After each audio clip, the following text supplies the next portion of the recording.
On Maruti Nagar વિસ્તારમાં ઘર નજીક સોસાયટીના રહીશોએ ધાર્મિક તહેવારોની ઉજવણી માટે કૃત્રિમ તળાવ બનાવ્યું હતું, જે તળાવમાં 7 વર્ષીય બાળકીનું ડૂબી જતા મોત થતાં પરિવાર શોકમાં ગરકાવ થઈ ગયો છે.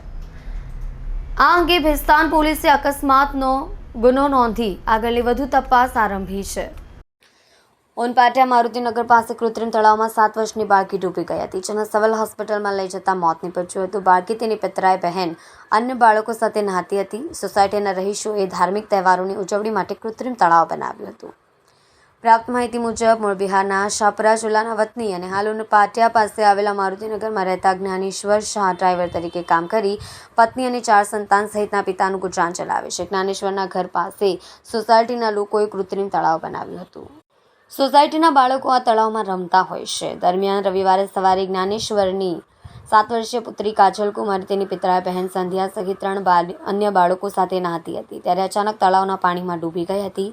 સંધ્યાને તાત્કાલિક પરિવારને જાણ કરતા પરિવારે તળાવમાંથી કાજલ કુમારીને ડૂબેલી હાલતમાં બહાર કાઢી હતી. બીજી તરફ 108 એમ્બ્યુલન્સને જાણ કરવામાં આવી હતી.